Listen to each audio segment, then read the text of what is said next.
All right, if you're a new manager, I need you to listen up. This right here is probably the most important training you are going to get.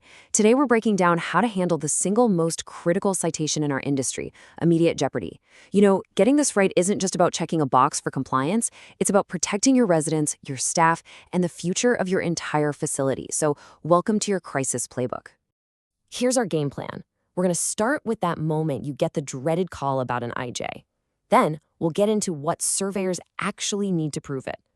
After that, I'm giving you a 5-step abatement plan, your lifeline, really. We'll cover how to prove the threat is gone, and then wrap it all up with a real-world scenario. Let's jump in. Okay, so let's set the scene. Picture this. You've had an incident. You did the right thing and self-reported it. Now, the state surveyors are in your building. They pull you into an office, and they say the 2 words that no manager ever wants to hear: immediate jeopardy. How you respond in these next few minutes, well, it's going to define everything. So what do? What is your very first move? I'll tell you what's not an option: panic. Your leadership is being tested right now, in real time. Everything we're about to cover is designed to give you the exact playbook for this exact high-stakes moment. First things first, let's be crystal clear on what we're talking about. This is the official definition, straight from the regulations, and I want you to notice those key phrases. Non-compliance that has caused or is likely to cause serious harm. That's huge. It's not just about what already happened, it's about what could happen because of a breakdown in your systems. That's the standard they're holding you to. Now, while none of these automatically means you're getting an IJ, think of them as giant red flags for surveyors. And why is that? Well, because a serious med error or an elopement, it rarely happens in a vacuum. It usually points to a much bigger system failure. So when surveyors see these things, their training immediately tells them, dig deeper. See if the 3 components of an IJ are there. So how does a surveyor go from investigating to actually citing an IJ? It's not just a gut feeling, right? They have to prove a very specific 3-part case. And understanding these components is your key to first fixing the real problem, and second, dismantling their argument if you need to. Okay, this is absolutely crucial. Surveyors must prove all 3 of these. Not 1, not 2, but all 3. 1, you broke a rule. 2, breaking that rule either caused serious harm or was very likely to. And 3, the situation is so bad that it requires immediate, right-now action to protect people. If they can't prove all 3, it's not an IJ. Period. The second an IJ is confirmed on site, this clock starts ticking. And I mean ticking loud. This isn't a guideline or a suggestion. It's a statutory deadline. You have exactly 23 days to not only fix the immediate threat, but to have surveyors come back to your facility and verify that it's fixed. If you fail, the consequence isn't just a fine. It's the termination of your provider agreement. The pressure is absolutely immense. So how in the world do you stop that clock? You don't have time to write a perfect long-term plan of correction. You need an emergency abatement plan. So we've broken this down into a mandatory 5-step checklist that you have to start executing immediately. This is such a critical distinction. The surveyor is not asking you to solve every problem in your building for the next 5 years. They are asking you one simple question: what are you doing in the next 15 minutes to make sure no one else gets hurt? Your removal plan is an emergency stopgap. Think of it like a tourniquet, not the final surgery. This is it. This is your playbook. Step 1, you isolate the immediate threat to protect everyone. Step 2, you assess the scope. How widespread is this problem really? 3, you implement temporary fixes. 4, you get your staff into a huddle for on-the-spot retraining. And finally, step 5, and this is the big one, you document every single action. That documentation becomes your evidence. So for steps 1 and 2, it's all about generating proof. Don't just tell the surveyor what you did, show them. They're going to want to see a physical list of residents you protected. They'll want to review the assessments you completed for the whole unit. Got broken equipment? Take a picture of it after you've removed it. This is tangible proof that you've contained the problem. And it doesn't stop there. Next, you have to prove you've put new controls in place.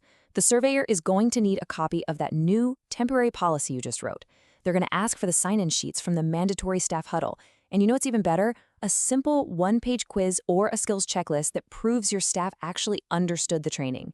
This isn't optional. This documentation is non-negotiable. Okay, now for a really critical insight. Your proactive work can be your greatest asset, even in a crisis. The system is actually designed to reward facilities that find and fix their own problems before the surveyors even get involved. Check this out. The clock on an immediate jeopardy doesn't start when the surveyors walk in the door. It starts when the noncompliance actually began. What does that mean for you? It means if you self-report an incident and you immediately roll out your 5-step abatement plan, you can actually prove the jeopardy was already over before the survey even started. And that is how you achieve the absolute best-case scenario, past noncompliance. To really put the urgency here into perspective, just compare it to a normal survey cycle. A typical plan of correction, sure, it might get reviewed at a desk a few days or even weeks. But an IJ abatement, closure has to be immediate, and it requires a surveyor to physically come back to your building to verify the threat is gone. There is no phoning it in. So, when the surveyor returns for that verification visit, you need to hand them your complete evidence package.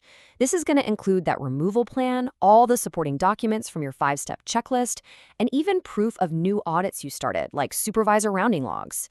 They're not just going to take your word for it.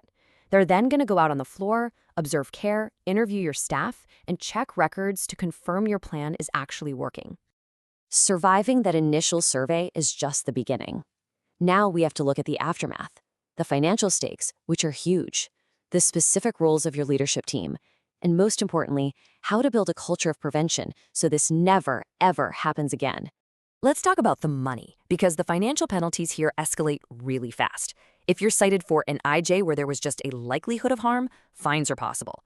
But if actual harm occurred to a resident, those civil money penalties, CMPs, they become mandatory. And of course, the big one. If you fail to remove that IJ in the 23-day window, the ultimate penalty is termination. During the crisis, everyone needs to know their role, and they need to know it perfectly. The administrator, you're the incident commander. You're the main point of contact for the surveyors, and you're the one authorizing any resources needed. The director of nursing, you are the clinical field marshal. You're leading the hands-on response, managing resident assessments, and running the staff retraining. You two have to be in absolute lockstep. Okay, let's put this all together. It's about an hour after the IJ was first identified. You, the administrator, have been called into the conference room with the survey team leader. Let's role-play how a successful, prepared leader handles this exact meeting. The surveyor isn't looking for excuses. They don't want a long story. They have a simple, direct question. They just want to know what you did right now to make your residents safe. And that is the perfect response. It's calm, it's confident, it's immediate. You state your timeline, you describe the first 2 steps of your abatement plan, and you physically hand over the documentation. See the difference? You're not just telling them, you're showing them. You are in control of the situation because you had a playbook ready to go. You know, at the end of the day, an immediate jeopardy citation isn't just about one mistake. It's a profound test of your facility's systems, your safety culture, and your leadership's ability to respond under the most extreme pressure. The time to get prepared isn't when you see the surveyors in the lobby. The time is now. So, let me ask you, is your playbook ready for the call?